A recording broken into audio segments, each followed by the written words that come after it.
So can eating a hot dog reduce your lifespan by 36 minutes? This is a Healthier Michigan podcast, episode 135. And coming up, we're going to explore a recent study that suggests there is a tie between how certain foods may impact our lifespan by the minute.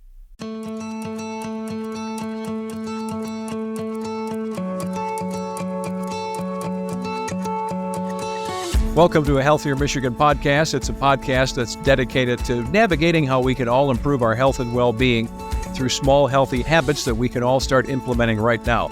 I'm your host, Chuck Gaidica. Every other week, we sit down with a certified health expert and we discuss topics of nutrition and fitness and a lot more. And on this episode, we're going in deep on food choices and how they literally could weigh in differently and impact your lifespan. This is really intriguing, and it could be something that impacts our lifespan by the minute. With us today, registered dietitian for Blue Cross Blue Shield of Michigan is Shanthi Appelö. Shanthi, good to see you again. Good to see you. You know, with all of your background and your master's in public health and nutrition, and I just know you from episodes we've done in the past, you're the last face I would imagine as going for the hot dog. Am I right or wrong? Do you eat them? I am not a huge hot dog fan, but I feel like if you're at a ballpark, you need to have one. Yeah, that's true. Well, I was at a 2-year-old birthday party over this past weekend, and I had one. So now here we are recording, this idea about this study that's come out from U of M, and I'm thinking, man, I better shovel the oatmeal and try to make up for lost ground from what I did over the weekend. But that's kind of what we're focusing on, this study that came out from the University of Michigan that talks about how certain foods could impact our lifespan, which is really intriguing. And of course, this will get a lot of chatter because they're literally attaching minute-by-minute counts to certain foods that could be helpful in our health or maybe detrimental. So for instance, we're talking about hot dogs, but here's this idea that you could reduce a healthy life and maybe even your lifespan by 36 minutes if you consume a hot dog. Conversely, they say if you eat nuts, didn't say salted or not, but generally probably not, you could increase your lifespan by 26 minutes. Are you buying this idea that we can get this down to the minute like this? I think the biggest take-home message from a study like this is that in the grand scheme of things, these consistent behaviors is what's going to make a difference. It kind of reminds me of these cigarette studies. You've probably heard in the past, like having one cigarette is going to decrease your life by 11 minutes, right? There's a study in 2000 where they did a study and the life expectancy of smokers was 10 years less than those who were non-smokers. So, in this study, the researchers did say this, is kind of a crude calculation, right? There's a lot of factors that go into this, like things that you do in your lifespan. It ignores, whether someone's cigarette usage is constant over time and all these things, but it does put the high cost of smoking into something that everyone can understand. We understand minutes of our life, right? And in this study, they actually looked at how much life lost was 11 minutes, like a phone call to a friend. So then a pack of 20 cigarettes was then a long film, like watching the Titanic or 2 football matches. And then a carton of 200 cigarettes was 1.5 days, so a visit to see family. So they were just trying to put this into things that we could understand. And I think that's really what this study is hitting, right? We've heard time and time again that eating processed meats and having too much saturated fat, consuming too much sodium, all these things leads to a shorter lifespan or contributes to a shorter lifespan, maybe because it increases our risk for cancers, certain disease, things like that. So it's just putting something into things that we understand, I think. Well, you've talked about balance before. So if balance is that I happen to have, and I don't really eat hot dogs that often, so I had this one over the weekend, so we better hurry up with our recording session. You never know. Stuff could happen. But if it's balanced by me eating really well on either side of that, is it really just a drop in the ocean that I had one hot dog in 6 months? My gut feeling tells me, yes, I'm okay, right? Yeah. And in the grand scheme of things, let's say the average life expectancy in the United States, the last available data was 2021. It was about 76 years for both genders. In the grand scheme of things, 26 minutes is not a lot in 76 years. But then there's also so many different factors that play into that. We have family history.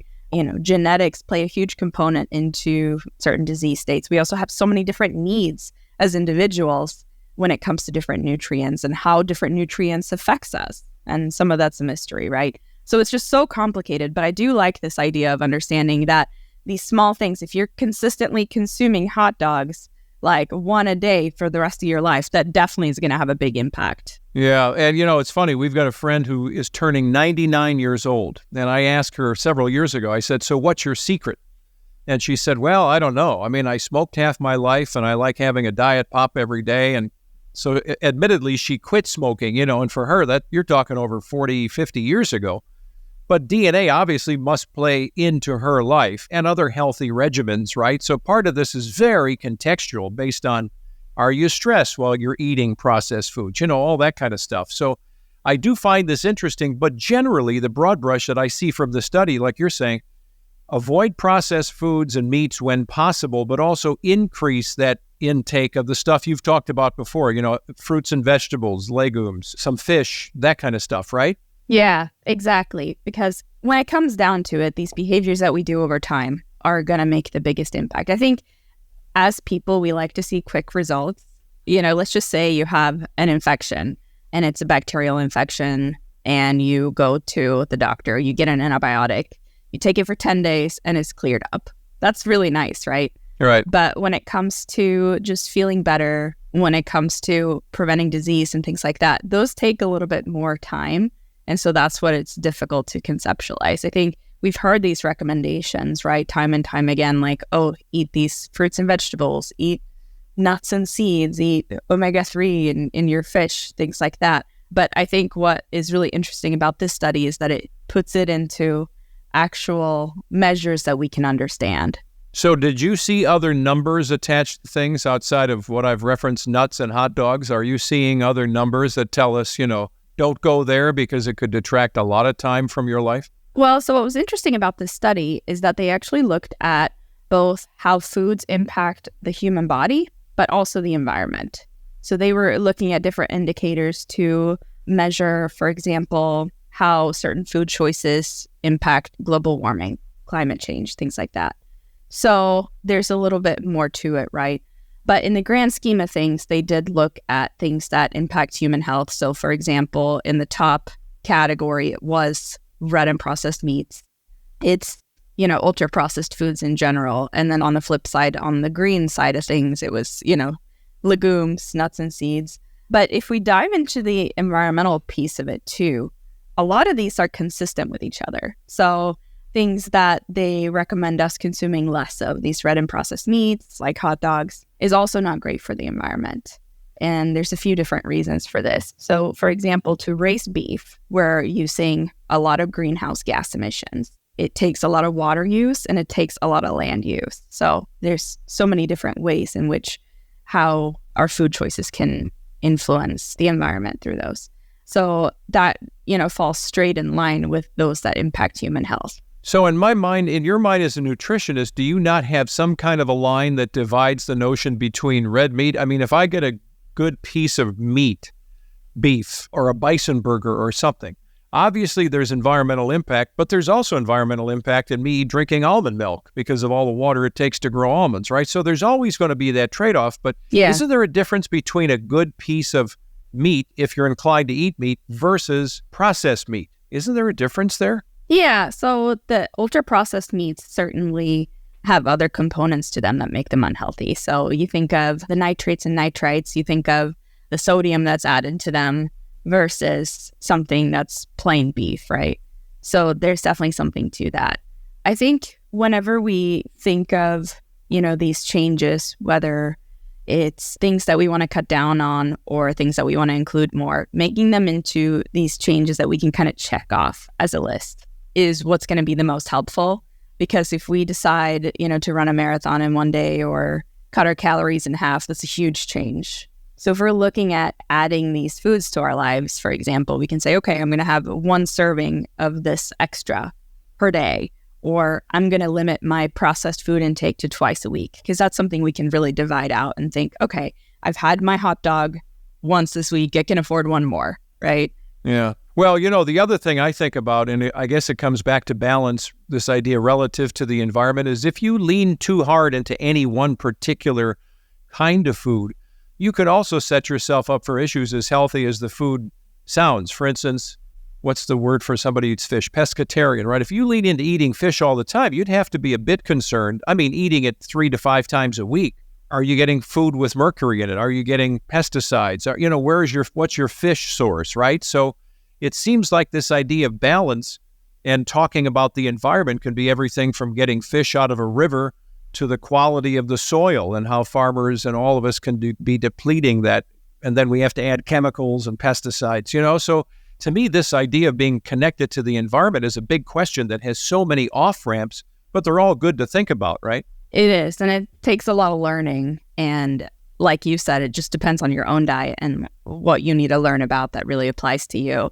I think, though, specifically, if we're thinking about things that the study mentioned, so little things that you can do. If I were to say 3 nutrients that you should try to focus on in your life, it would be, number 1, fiber foods, because it impacts so many different parts of your body. It's good for your heart health. It's good for your gut health. And our gut is connected to so many different parts of our body. So it can positively impact our brain. It can positively impact our gut. It can reduce our risk for so many different cancers and diseases later down the road. So that would be the first thing. And really good fiber sources are going to be things like chickpeas, raspberries, avocados, so many different categories of that.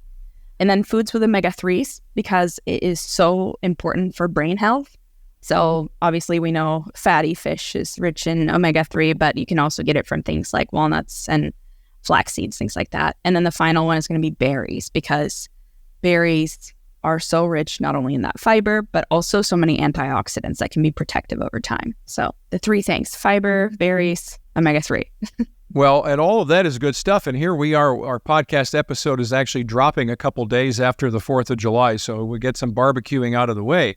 But in Michigan, if you're going on a weekend gallivant up north, we're going to be seeing more and more farm stands. The corn is coming in, right? Michigan Cherry Festival. I mean, there's so much that's great about Michigan between now and fall that we can get some stuff that literally can be farm to table without us having to have the farm in the backyard, right? Yeah, definitely. And you make a good point there too for the environmental piece, because the less our food has to travel, the less of a carbon footprint that is. So I think that's good. So another thing about the study that I thought was interesting is that they highlighted a few foods that we should include more of, both for our health and the environment. So field-grown fruits and vegetables was one of them. So field-grown versus greenhouse-grown, which means generally they're going to use some kind of heat, and that's the environmental piece of it. So 4 to 5 servings of fruits and vegetables a day is the recommendation. For legumes, that's another category that they recommended, and that kind of falls in with nuts and, for example, something like the DASH diet, which is, rated time and time again, one of the best diets, but 4 to 5 servings a week. Actually, what's interesting is that the MIND diet, which is a diet created specifically to prevent dementia, Alzheimer's, just positively impact your brain, suggests eating nuts 5 times a week. And I think, don't you have to be careful with that idea? Because, it's one thing to be at the Super Bowl party. We all may do a little more of the munching than we should. But nuts can also have a lot of fat. So isn't there a balance to even eating nuts that you've got to watch out for? Yeah, because when we think about fat, 9 calories per gram in fat. So that can add up really quickly, especially when you're eating like little nuts. It adds up. So about 17 almonds is a serving. Is that right? That's a serving, 17. Yes. And an almond would be, am I wrong? That's a less fatty kind of nut than a cashew or something else. So yeah, walnuts are a little heavier in fat, cashews as well, but yeah. And then the final one that they recommended in the study to include more of was low environmental impact seafood. So basically, we recommend consuming fish twice a week to get that omega-3. And so they just recommended being conscious of where that fish is coming from, kind of what you hinted towards earlier. So there are certain certifications you can look for on fish, but basically it's a certification that involves things like fishing practices that avoids overfishing, uses less distance once you are, selling the fish, fuel use, and then refrigerants whenever they're actually fishing. So anyways, something to keep in mind. But fish twice a week, nuts 5 times a week, 4 to 5 fruits and vegetables a day. But there are so many things that I think they're encouraging us to eat that of all the things you've talked about, so much goodness is wrapped up in some very little packages, like black beans. I mean, you're going to get water, fiber, some protein. I mean, you don't think of, black beans or any other kind of bean as being something that adds protein, but there you go. So you can actually get a lot of the goodness in some of the stuff that's $1 a can, right? Maybe less on sale, and really stretch out your salads or whatever you're doing for your main meal, including your protein. Yeah, and a lot of minutes to your life, right? Yeah. Well, and there's this other thing that seems to me that this study talks about lifespan. But the other thing that's become more important to me, and maybe to you too, is this idea that I want to have, and I'm hoping, God willing, a long lifespan, right? But I also want to have a health span that kind of extends so that those things come together. So what's a good example? Betty White, right? She gets to 99 and apparently had really good 98 and a half years, right? So her health span kind of did equal her lifespan. And I think that's the new thing, because if you're eating a lot of stuff that makes you feel sick or produces asthma or, doesn't do you good, you don't want to have 15 to 20 last years of your life as bad one. Yeah, I think that's such a good point. And that's one of my motivators for wanting to eat as healthy as possible. Personally, I want to feel good in my everyday activities. If it's easier to go up the stairs and take out the trash and things like that, that's great. And then if I feel better after a meal, if I'm able to sleep better because I'm not feeling so heavy and all of those things, because sleep flows into so many different parts of my life. But there's really something to that. The quality of life is going to be improved by doing these little things for yourself. You talked about portion size, with your palm and the 17 almonds. Is there anything else for portion size we really have control over? If we go to a restaurant, we may get even if we're doing ourselves well and our mind's getting a nice salmon salad, we don't really have control of the portion short of not eating it all. But generally, is there anything else relative to portion control we should consider? Well, I think one thing is that recognizing that everyone's portion sizes is different and our needs are so different, right? So what's a serving to me might, be a different serving to you. But something to keep in mind whenever you're designing these serving sizes for yourself is to meet some of these recommended intakes. So for example, protein, calculating your needs for protein and making sure you're getting enough throughout the day so that you're feeling energized, you're feeling your muscles are supported, and you're staying full throughout the day. So usually that's going to be about 4 to 6 ounces of something like salmon or chicken or meat. Definitely on the higher side for someone who's a larger male versus a small female, right? And then something too with the fruits and vegetables, size of your fist, that's a good amount to shoot for. So if you're trying to have breakfast in the morning, you've prepared your bowl of oatmeal, you're adding some berries, aim for that fist size to add to that. That's good. And I think right now it's so easy to find so many great things. My wife came home with a little box, a mini box of nectarines the other day.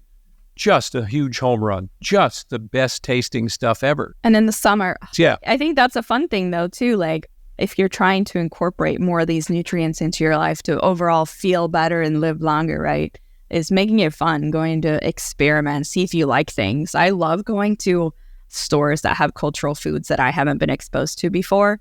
So there's a Japanese grocery store I like to go to, a Korean grocery store, and both of those places always have fruits that I've never tried, and I'm always interested in just seeing, this is something I'm going to love.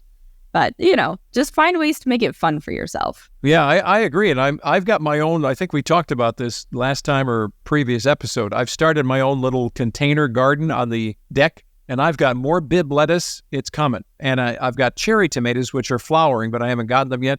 But I've got, like parsley. I don't even know how to eat that much parsley that's coming now, Got to make you some chimichurri, yeah. Wait, what's that? So chimichurri is kind of a herb mixture. Like you can use parsley and cilantro, combine it with a ton of lime juice and olive oil and spices, blend it up in a food processor, and you've got like a beautiful topping for meat, fish, all kinds of things. Oh, okay, good. Yeah. You give me an idea, because literally this one is, it's the plant that just keeps on giving. It seems like I'm out there with the scissors and I turn around and it's back again. I don't know. It's just there. Another thing you can do is freeze them in a Ziploc bag. I always have a gallon-sized freezer bag where I add all my herbs that I know are about to go bad or I have excess of, and then eventually I'll make a stock out of it. Oh, that's great. That's a good idea. Yeah. Anything else that's jumping off the page to you? Well, I think whenever it comes to these small changes, right, we've seen the CDC recommendations, we've seen the recommendations from all these organizations to consume more vegetables, to do this and this and that.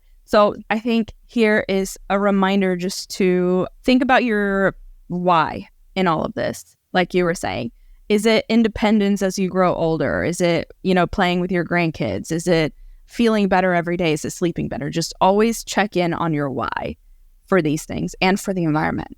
That's a huge one for me. I'm constantly thinking about the way that I'm purchasing food and choosing foods so that, my impact on the environment can be less, hopefully. But checking in on that and making little checklists for yourself of things that you want to do that week that are reasonable is the biggest thing here, and really why I think this study is so eye-grabbing, because it's these small changes that you can do to make a big difference after a while. And the what's your why thing is so important from a business world standpoint. We don't typically use this phrase reverse engineering in life, but in general, our personal human life. But I think that that's the way I've come to look at things, is I'm asking, what's my why? I look at pictures of my family on the wall somewhere, and I think, well, that's the answer. That's my why. And to your point, I'm reverse engineering. How do I get to the point where when I'm 80, I'm still there, right? Yeah. And so then I'm starting to make changes in my own life that help me get to that point. So that's really great advice. Yeah. And I think with all of this, as we're thinking about the minutes, don't beat yourself up if you have little things. In the grand scheme of things, there are so many other factors that play into our life expectancy, right, than just eating a single hot dog. So